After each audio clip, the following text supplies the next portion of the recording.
Commander Yellen Vasquez did not believe in ghosts. She had served in the Galactic Concord Navy for 15 years. She had seen strange things in the dark spaces between stars, but she had never seen anything that could not be explained by science, by logic, by the simple rules that governed the universe. That changed on a Tuesday. Her patrol ship, the Meridian, was passing through the Kessler Dead Zone when the sensors started screaming. The Dead Zone was a graveyard. Hundreds of old ships floated there, torn apart by radiation storms and gravity wells. Nothing survived in the Dead Zone for long. The Concorde had marked it as forbidden space decades ago, so when Yellen's sensor officer reported a ship signature, she assumed the equipment was broken. "Run the diagnostic again," she ordered. "I have run it 5 times, Commander," the officer replied. His face was pale. "The signature is real, and it matches the adamantine." Yellen felt her blood turn cold. The adamantine was a legend. 300 years ago, during the Great Exodus, humanity had fled Earth in massive colony ships. The hegemony, an alien empire that had conquered 1,000 worlds, had decided that humans were a threat. They burned Earth, they hunted the fleeing ships. Most were destroyed. The adamantine was the largest colony ship ever built. She carried 1.2 million people.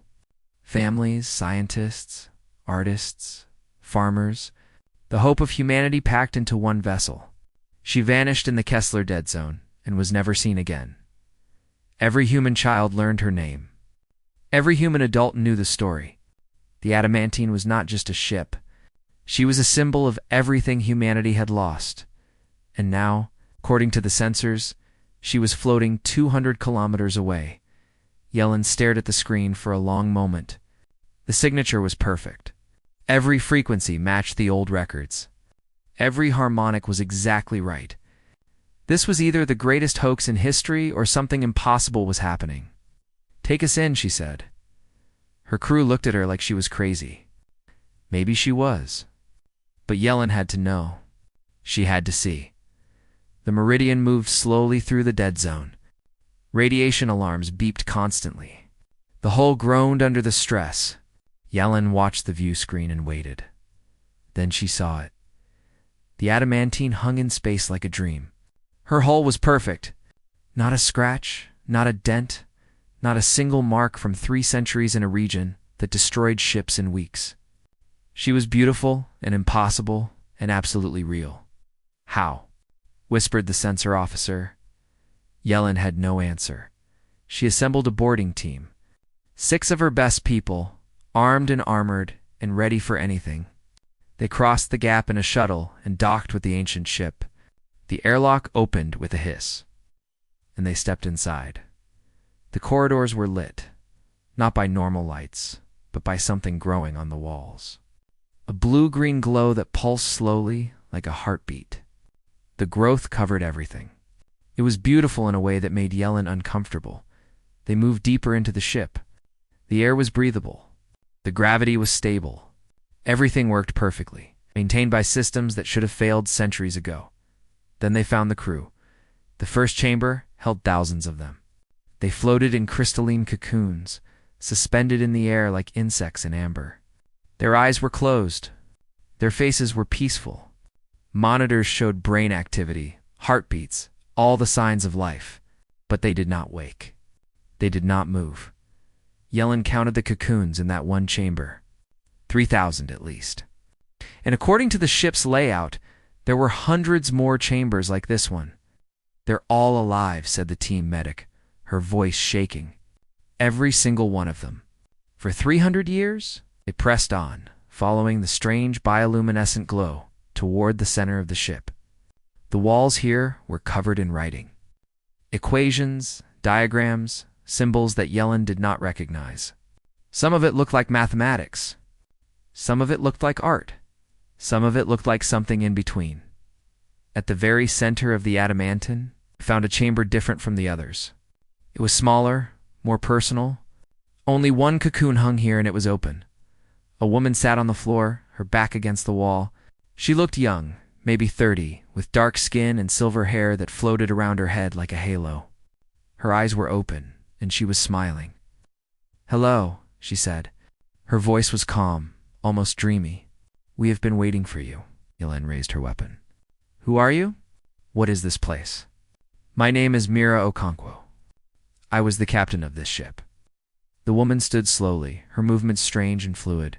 "And this place is what humanity needed it to become." "It doesn't answer my question." Mira's smile widened.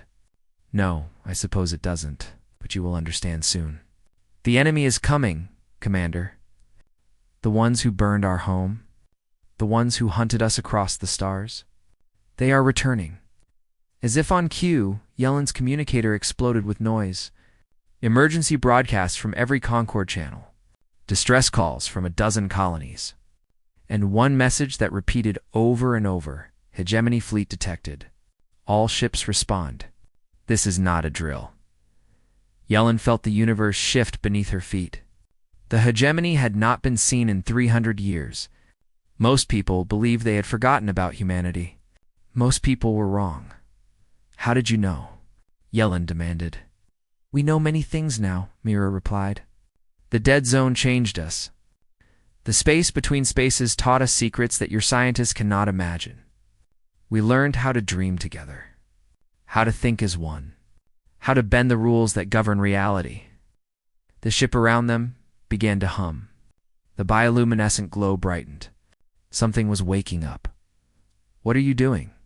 Mira walked past Yellen toward the door. "We are going to war, Commander. The dead are going to fight.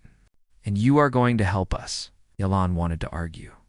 She wanted to demand explanations, to arrest this strange woman, to call for backup and secure this impossible ship.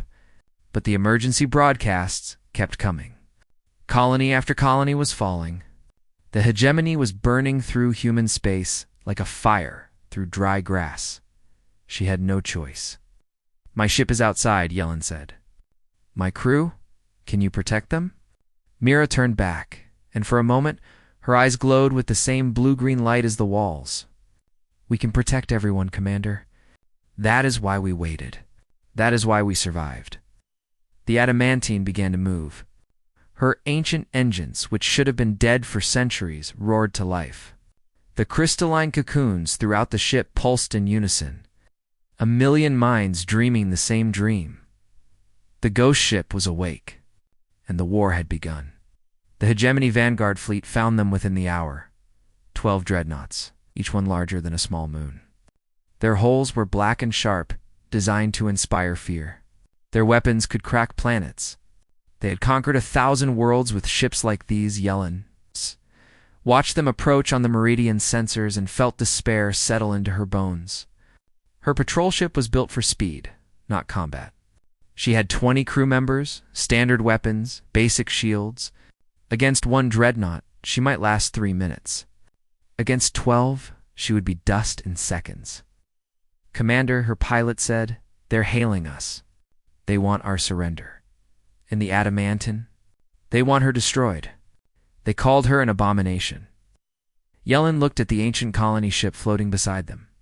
The bioluminescent glow on her hull had spread, covering every surface in swirling patterns of blue and green. She looked alive now. She looked hungry. Mira's voice came through the communication channel. "Do not be afraid, Commander. We have waited 300 years for this moment." "You don't have weapons," Yellen said. "You're a colony ship. You were built to carry families, not fight wars. We were built for one thing. We became something else." Mira's voice was calm, almost gentle. "Watch." The hegemony fleet opened fire. Yellen had seen naval combat before. She knew what to expect. Plasma beams, missile salvos, the bright flash of shields absorbing impacts. War in space was loud and violent and final. This was none of those things. The weapon's fire reached the adamantine and simply stopped. Not deflected, not absorbed. The beams and missiles hung in space like frozen rain, suspended in mid-flight. Then they faded, dissolving into nothing, as if they had never existed at all. The hegemony commanders fired again, and again. The same thing happened each time. Their most powerful weapons, the tools that had broken entire civilizations, meant nothing here. Then the adamantine began to move. Yellen's navigation officer, which made a sound she had never heard from him before. Something between a sob and a laugh. "That's not possible," he whispered. "That's not how physics works." He was right. The colony ship was not flying through space. She was folding it. One moment she was beside the meridian. The next moment she was on the other side of the hegemony formation. She did not travel the distance between. She simply existed in one place, then another. The dreadnoughts tried to track her. Their targeting systems spun wildly, unable to predict where she would appear next. They fired blind, desperate, filling space with destruction that hit nothing. The adamantine touched the first dreadnought. That was all she did. She moved close, and her glowing hull brushed against the enemy ship. Just a touch. Gentle, almost loving, the dreadnought came apart, not exploding. Not breaking, unraveling. Yellen watched in horrified fascination as the massive ship dissolved into threads of matter, each thread spiraling away into the void. 1 second, it was a weapon of war. The next second, it was nothing, just scattered atoms drifting in the dark. The adamantine touched another ship, then another. She danced through the hegemony formation like a ghost through walls, and everything she touched simply ceased to exist. 90 seconds. That was how long it took. 12 dreadnoughts, the pride of an empire that had never lost a war, reduced to nothing by a colony ship that should have been dead for 3 centuries. When it was over, the adamantine returned to her position beside the meridian. The glow on her hull dimmed slightly. If Yellen did not know better, she would say the ship looked tired. "What are you?" she asked Mira through the communication channel. There was a long pause before the captain answered. "We spent 300 years in the space between spaces, Commander. The dead zone is not just a graveyard. It is a wound in reality, a place where the rules break down. We floated there, dying slowly, and we learned to survive. That doesn't explain what I just saw. The universe is not what your scientists believe it is. Matter, energy, space, time. These are not fundamental things. They are agreements. Consensus reality. Enough minds, thinking together, believing together, can change the terms of that agreement." Ellen? Thought about the crystalline cocoons? A million minds dreaming as one. You're saying you think the enemy ships out of existence? Something like that. It is more complicated, but yes. We have learned to disagree with reality. And reality, it turns out, is very bad at arguments. The Meridian's communication officer interrupted. "Commander, I'm receiving transmissions from Concord High Command. They've detected the battle. They want to know what happened. They want to know about the ship." Yellen looked at the adamantine. Beautiful and terrible and absolutely impossible. The hegemony was invading. Colonies were burning. The Concord Navy was being destroyed piece by piece. And here, in the middle of a graveyard, she had found something that could change everything. "Tell them the truth," she said. "Tell them the adamantine has returned. Tell them we have a weapon." Over the following weeks, the ghost ship proved herself again and again. She appeared at besieged colonies and scattered enemy fleets. She moved through hegemony formations like a nightmare, untouchable and unstoppable. The aliens had no answer for her. Their weapons could not hurt her. Their ships could not escape her. But Yellen noticed something the Concord admirals did not. After each battle, the adamantine grew dimmer. The bioluminescent glow faded slightly. The intervals between her reality folds grew longer. She asked Mira about it one night. When the ship was resting between engagements, "We are not infinite," the captain admitted. "Our power comes from the dreaming crew. Every battle costs us. Every fold drains our strength. We are dying, Commander. Slowly, but surely. Then how do we win this war?" Mira smiled, and there was something ancient in her eyes. Something that had seen 3 centuries of darkness and refused to give up. "We do not win it alone. The adamantine is not a weapon. She is a seed, and it is time to plant a garden." Yellen did not understand, but she would. The ghost ship turned toward the Kessler Dead Zone, where thousands of wrecked human vessels floated in eternal silence. The graveyard of humanity's first flight. The tomb of ships that had never reached their destinations. They were about to wake up. The Kessler. Dead zone stretched across 1,000 cubic light-years of space. It was the largest graveyard in the galaxy. During the Great Exodus, when humanity fled Earth, thousands of ships had tried to pass through this region. Most of them failed. The radiation storms, the gravity wells, the strange energies that twisted space itself, these things killed ships and crews with equal ease. Now the adamantine returned to the place of her transformation. And she was not alone. Elaine stood on the bridge of the Meridian watching the ghost ship work. The bioluminescent glow on her hull had spread outward, reaching into the void like tendrils of light. Where the tendrils touched the ancient wrecks, something miraculous happened. The dead ships began to glow. "I don't understand," Yellen said to Mira through the communication channel. "These ships have been dead for 300 years. Their crews are gone. There's nothing left." "You are thinking like a scientist," Mira replied. "You believe that a ship is metal and circuits and fuel? But a ship is more than that. A ship is every voyage she ever made. Every person who walked her corridors, every hope and fear and dream that her passengers carried with them, the tendrils of light wrapped around a destroyed colony vessel. The wreck had been torn in half by some ancient catastrophe. Its hull was burned and twisted. By any reasonable measure, it was nothing but scrap. But as the light touched it, the ship began to change. The torn metal flowed like water, reconnecting, reshaping. The burns faded. The damage healed. And deep within the reconstructed hull, something began to pulse with blue-green fire. "We are not raising the dead," Mira explained. "We are remembering them." Every ship in this graveyard was loved by someone. Every crew was mourned by someone. That grief, that memory, that love, it never really died. We are just giving it form again. Within hours, a dozen ghost ships floated beside the adamantine. Within days, there were hundreds. They were not exact copies of their original forms. They were something stranger, something more beautiful. Their hulls glowed with inner light. Their movements defied physics. They were dreams made solid, memories given wings. The fleet of echoes was born.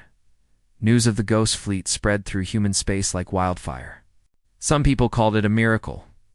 Others called it heresy. The Concord High Command did not care what it was called, only that it worked. They deployed the fleet of echoes against the hegemony advance. And for the first time since the war began, humanity started winning. The siege of Proxima Station was the turning point. 50,000 civilians huddled behind failing shields as a hegemony armada closed in. 17 warships against a single orbital station. The math was simple. Everyone knew how it would end. Then the sky filled with ghosts. The adamantine appeared first, folding into existence between the station and the enemy fleet. Behind her came the fleet of echoes, hundreds of ships burning with impossible light. They moved like dancers, like schools of fish, like a single organism with countless bodies. Where one ship was, another would appear. Where weapons fire struck, nothing remained to be hit. The hegemony commanders had studied the ghost ship. They had developed new tactics, new weapons, new strategies. None of it mattered. They could not fight an enemy that refused to follow the rules. The battle lasted 20 minutes. When it ended, 17 hegemony warships had been erased from existence. The fleet of echoes had not lost a single vessel. Yelen watched the celebration on Proxima Station and felt a strange mixture of hope and unease. The ghost ships were beautiful and terrible, and she still did not fully understand what they were. She found Mira standing alone on the adamantine's observation deck, staring out at the stars. The ancient captain looked tired. More than tired. Worn down, like a statue, exposed to centuries of rain. "You're getting weaker," Yelone said. "Every battle takes more out of you." "Yes. How much longer can you fight?" Mira turned to face her. In the dim light, her silver hair seemed to float around her head like a halo. "The adamantine can fight for years. The fleet of echoes can fight for decades. But we will never be strong enough to defeat the hegemony completely." They have 10,000 ships. We have a few hundred. The math does not work. Then what's the point?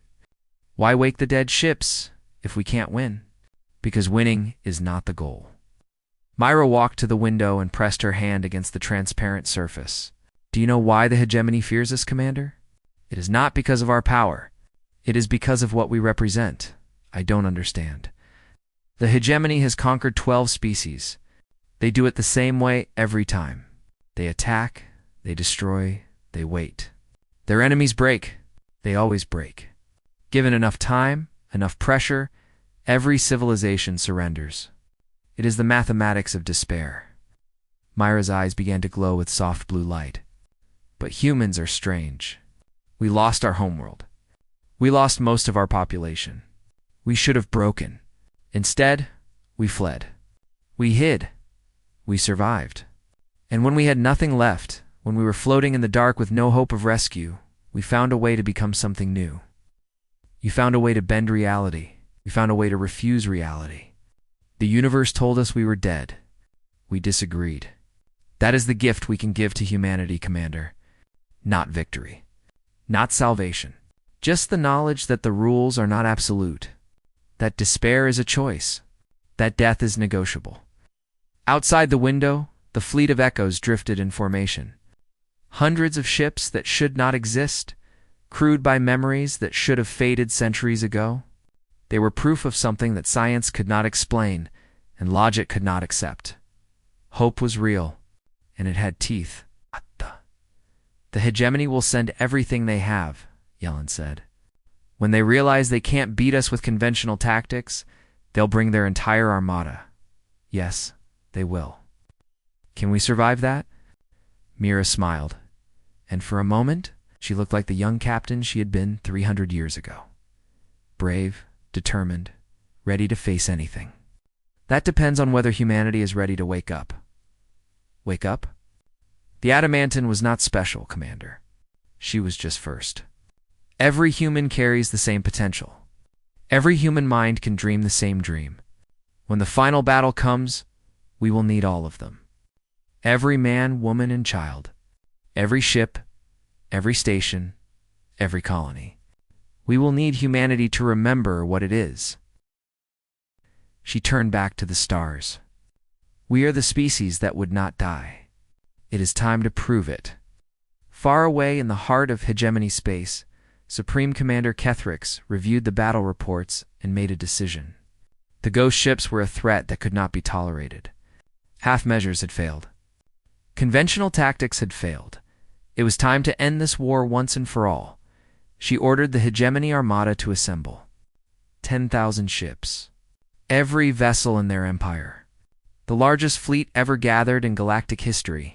Their destination was Sol, the star that humanity had once called home. The final battle was coming. Supreme Commander. Kethrix had ruled the hegemony military for 200 years. She had conquered 3 species personally. She had broken civilizations that thought themselves invincible. In all that time, she had never known fear, until now. The reports from the human front made no sense. Ships that could not be hit. Weapons that erased matter from existence. Fleets appearing from nowhere and vanishing just as quickly. Her analysts called it mass hallucination. Her admirals called it impossible technology. Kethrix called it something else entirely. Heresy. The universe had rules. Physics was absolute. Cause and effect governed all things. This was the foundation of hegemony power. They understood the rules better than anyone. They exploited them more efficiently. That was why they always won. The humans were not following the rules. And that terrified her. She assembled the armada in the outer reaches of hegemony space. 10,000 ships. Dreadnoughts and carriers and destroyers and support vessels. More firepower than had ever been gathered in one place. More than enough to conquer a dozen civilizations. The target was Sol, the dead star where humanity had been born. The place where this nightmare had started 300 years ago. Kethrix would end the war where it began. She would burn every ghost ship, destroy every human colony, erase every trace of this stubborn species from the galaxy. The armada moved toward human space, and humanity prepared to meet it. The lens stood on the bridge of the Adamantine as the fleet assembled its soul. The system was empty now. Earth was a scorched ruin. The moon was cracked and broken. The other planets had been stripped of resources centuries ago. Nothing remained but ghosts and memories. It was the perfect place for a last stand. The fleet of Echoes numbered 800 ships. Not enough. Not nearly enough. Against 10,000 enemy vessels, even their reality-bending powers would reach their limits. Mira had explained it to her in simple terms. The ghost ships ran on belief, on collective will, on the shared dream of a million sleeping minds. That power was vast, but it was not infinite.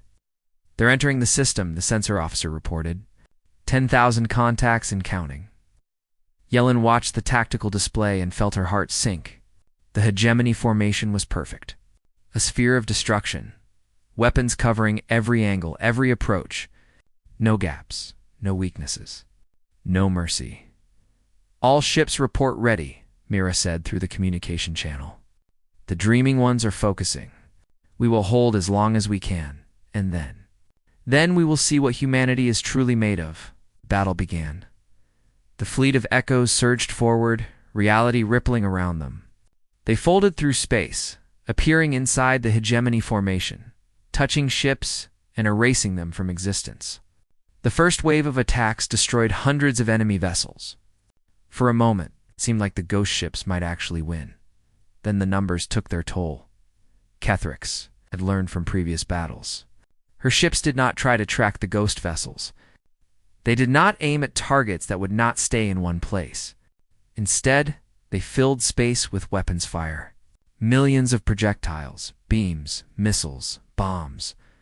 A wall of destruction so thick that nothing could pass through without being hit. The ghost ships could fold through space. They could ignore physics. But they could not be in multiple places at once. And there was simply too much fire. The first ghost ship died. Yellen watched it happen on the tactical display. The vessel was an old transport, raised from the Kessler dead zone. It had been beautiful, glowing with inner light, moving like a dream. Then it was caught in a crossfire of plasma beams. For a moment, it held. Its crew of memories fought against reality, refusing to accept the damage. But there were limits. Even for ghosts. The light went out. The ship became a ship again. And then it was just debris spinning into the void. More ghost ships fell. The fleet of Echoes fought with everything it had, but the enemy was everywhere. Every victory cost them. Every erasure drained their power. Myra's voice grew weaker on the communication channel. The bioluminescent glow on the Adamantine began to flicker. "We're losing," Yellen said. "Yes, is there anything else? Any reserve? Any backup plan?" Mira was silent for a long moment. When she spoke again, her voice was steady. "There is one thing. But it will require a leap of faith." "What kind of leap?" "I told you that the Adamantine was not special, that every human carries the same potential, the same ability to dream, to believe, to bend reality." Myra's voice grew stronger. "I can reach them, every human in the galaxy. I can show them what we have learned.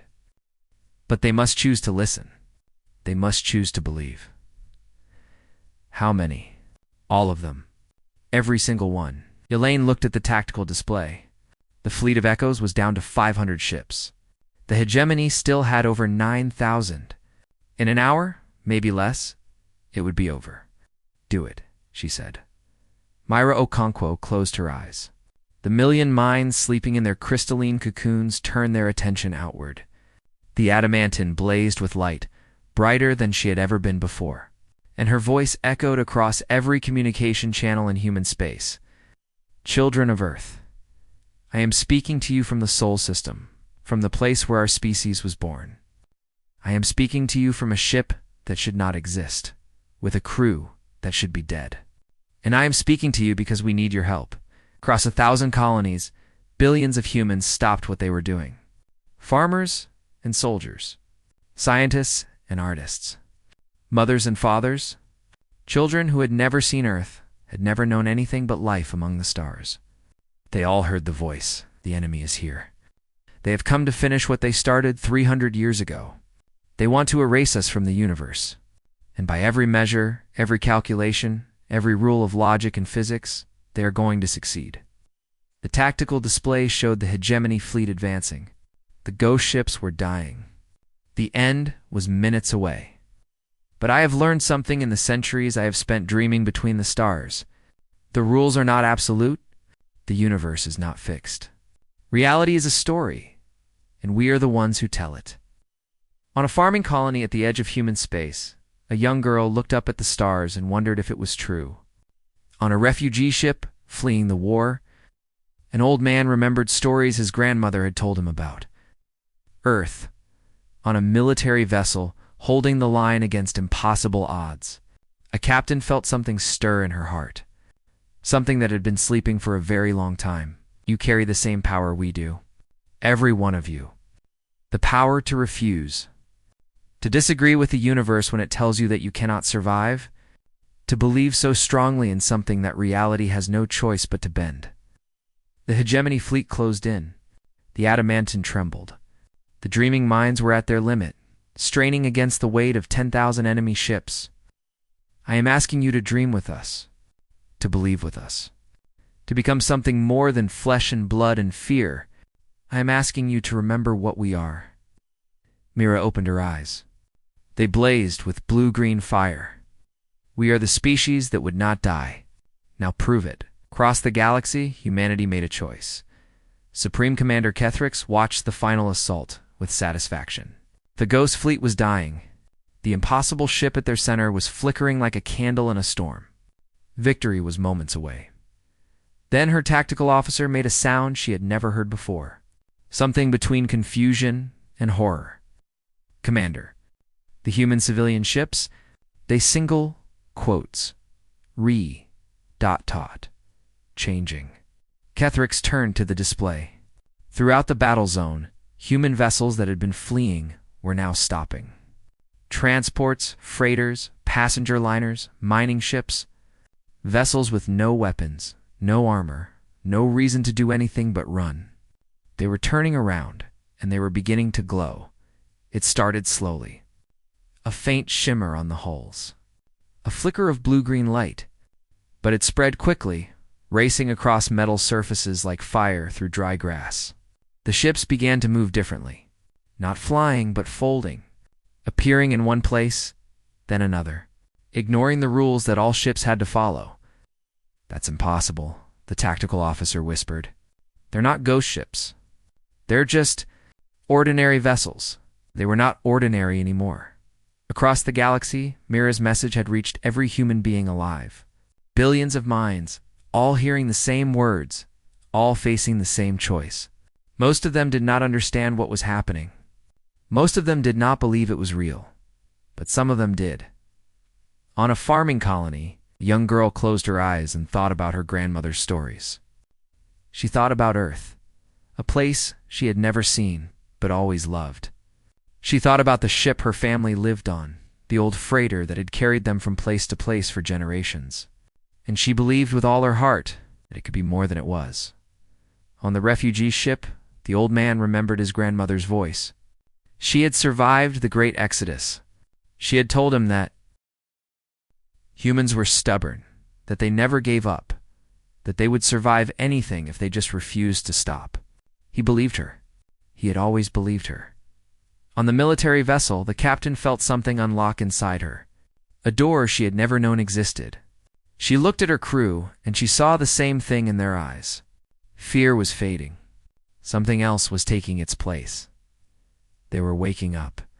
The civilian ships were not the only ones changing. Military vessels throughout human space began to glow. Their weapons became something more than weapons. Their shields became something more than shields.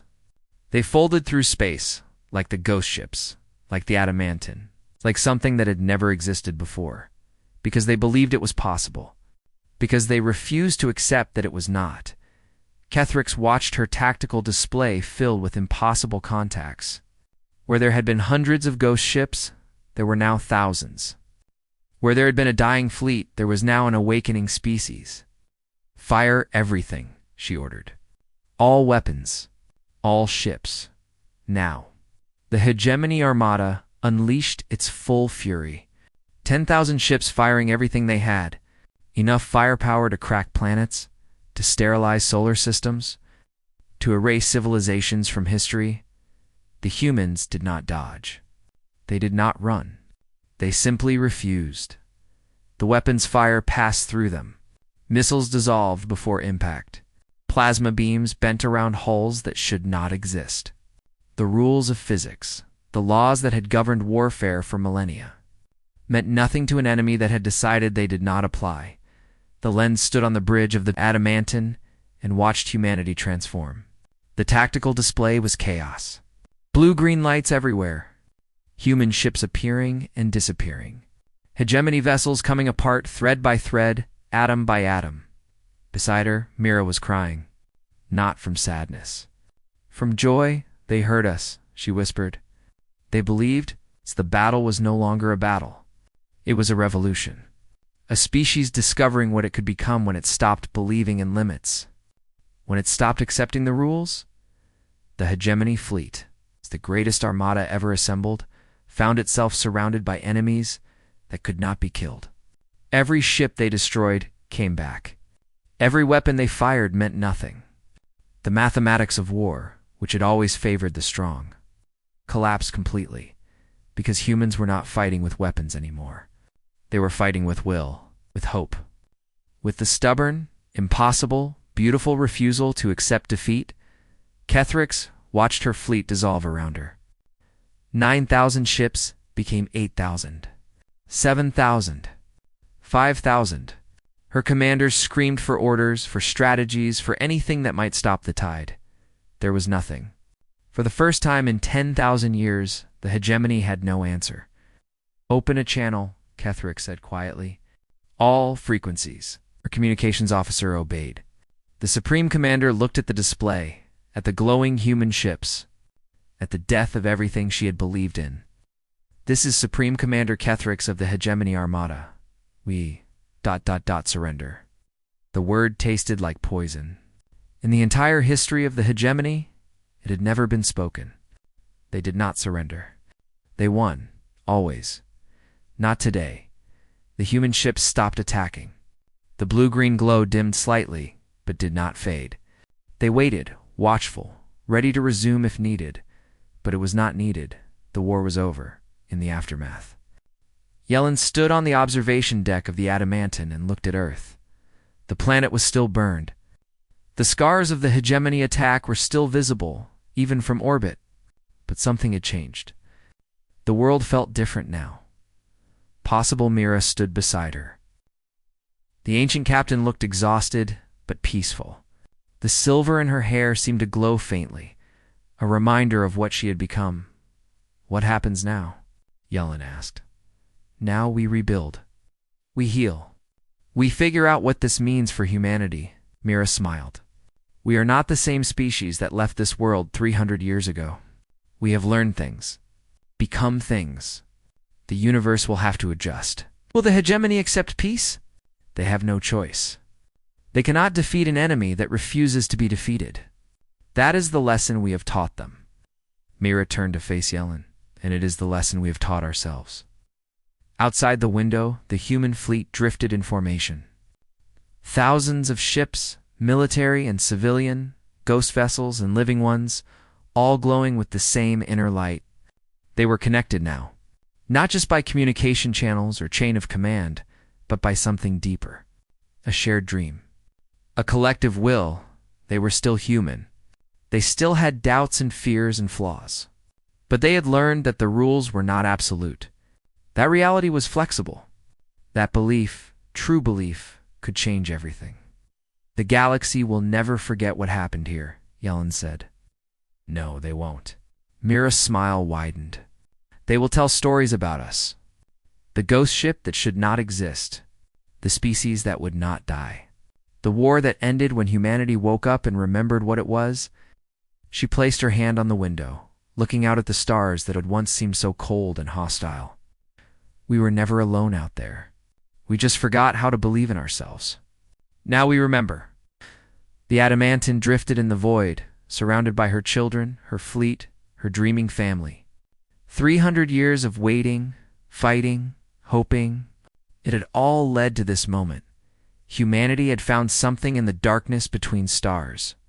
Not just survival, not just victory, but transcendence. The ability to look at the impossible and say, with absolute certainty, that it was not impossible at all. The universe had tried to break them. It had burned their home, scattered their people, pushed them to the edge of extinction. And they had responded by becoming something new. Something that the galaxy had never seen before and would never forget. They were the species that would not die. The dreamers who made nightmares into weapons, the stubborn, hopeful, impossible children of a dead world who refused to stay dead. They were humanity, and they were just getting started.